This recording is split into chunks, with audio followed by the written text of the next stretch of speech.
তারপরে আমরা বেরিয়ে পড়লাম, মানে সন্ধে হয়ে গেছে, রেজর্টটা তোমাদেরকে দেখাবো, খুব সুন্দর লাইট দিয়ে সাজিয়েছে, দারুণ লাগছিল দেখতে।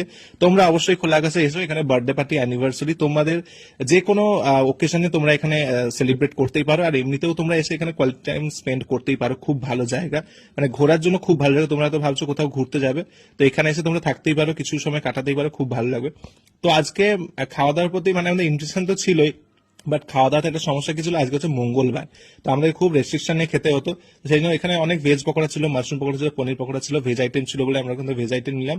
আর তারপরে একটু অরেঞ্জ জুস নিয়ে নিলাম, তারপরে একটু ফুচকা খেলাম পেঁয়াজ ছাড়া। তারপরে এখানে এই যে পনির পকোড়া আর মাশরুম পকোড়া নিয়ে বসেছি।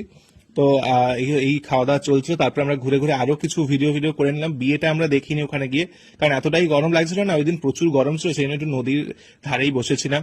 এন্ড তারপর আমরা বসে পড়লাম খেতে, কারণ আমার ইচ্ছে ছিল না যে খাবো বলে। বাট তারপরে মা বললো ঠিক আছে, ভেজ আইটেম দেখে দেখে ঠিক আছে খেয়ে নেবো, বিয়ে বাড়ি কি ছাড়া যায় নাকি। তো সেই জন্য বিয়ে বাড়িতে একটু তো খেতেই হবে, সেই জন্য নিয়ে নিলাম পোলাও আর চানা পনির, সাদা ভাত, ডাল, পটল। আর মা বললো লাস্টে আমাকে, মানে আমার নিরামিষটা আছে, মা ভেস্তে দিল, বললো আমি নিরামিষ আছে, তুই মাছটা শুধু খেয়ে নে, মাছ তো খাওয়াই যায়। তো সেই জন্য আমি একটা মাছ খেয়ে নিলাম আর কি, লোকে বলে নিরামিষ বলে বললাম মাছ খেয়ে নিচ্ছে, যাই হোক। তো সেই জন্য আমাদের খাওয়া দাওয়া, ঘোরা, বিয়ে বাড়ি সব